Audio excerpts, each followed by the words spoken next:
নিম্নস্তরের গড় তাপমাত্রা হল প্রায় 5000 ডিগ্রি সেলসিয়াস। পরিচলন স্রোত সৃষ্টি হয়েছে অ্যাস্থেনোস্ফিয়ার। পৃথিবীর গড় ব্যাসার্ধ হল 6370 কিমি। ভুটানের প্রধান ভাষা জাংথা। মায়ানমারের প্রধান নদী ইরাবতী। 3 প্রশ্ন, ভুটানের ফল প্রক্রিয়াকরণ শিল্পের উন্নতির কারণ কি?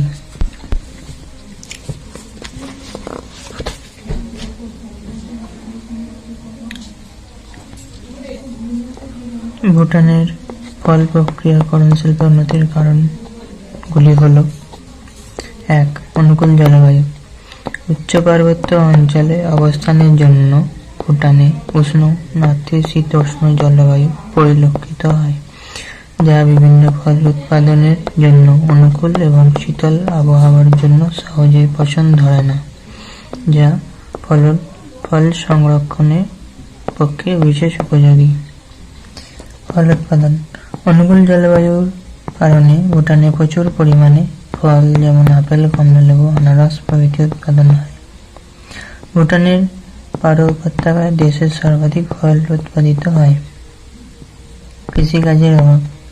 বন্ধুর ভূপ্রকৃতি অনুর্বর মৃত্তিকার কারণে কৃষিযোগ্য জমির পরিমাণ কম, প্রায় 10%-এরও কম জমিতে কৃষিকার্য হয়।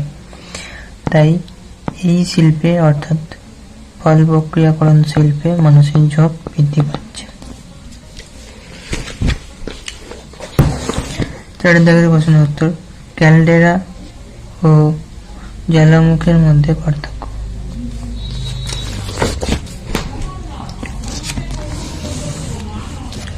ক্যালডেরা ও জ্বালামুখের মধ্যে পার্থক্য। ক্যালডেরা বিশাল আকৃতির জ্বালামুখকে ক্যালডেরা বলা হয়।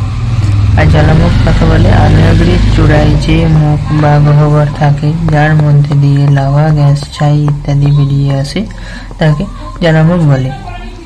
ক্যালডেরা নির্দিষ্ট কোনো আকৃতি নেই। জ্বালামুখে ফানেল আকৃতি বা প্রায় বৃত্তাকার বা উপবৃত্তাকার। ক্যালডেরা আয়তনে বহুগুণ বড় হয়, জ্বালামুখ আয়তনে ছোট হয়। জ্বালামুখ সংলগ্ন অবনমিত ভূভাগ, যেখান থেকে ধস নামে। জ্বালামুখ হল আগ্নেয়গিরির আগ্নেয়প্রবাহ ছিদ্রপথে বহির্মুখ, যেখান থেকে অগ্ন্যুৎপাত ঘটে।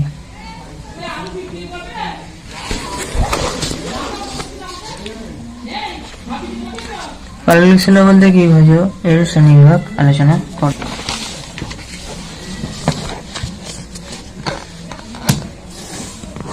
পাললিক শিলা।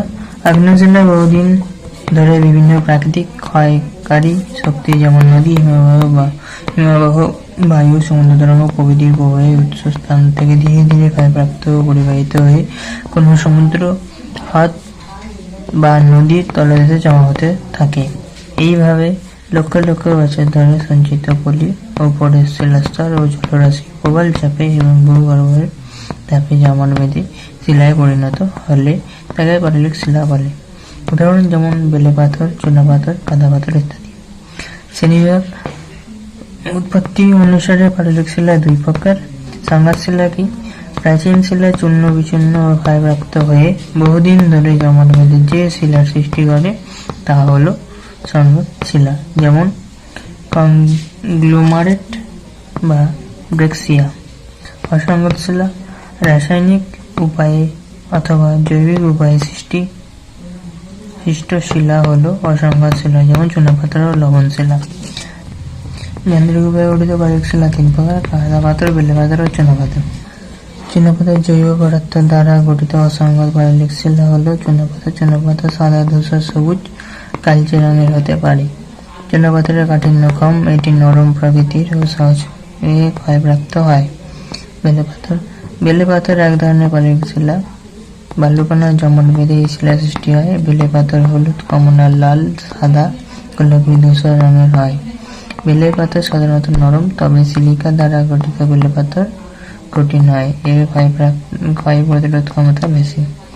কাদা পাথর যান্ত্রিক উপায়ে গঠিত কর্দময় পাললিক শিলা হলো কাদাপাথর। কাদাপাথর কালচে ধূসর রঙের হয়। কাদাপাথর বেশ নরম ও ভঙ্গুর প্রকৃতির।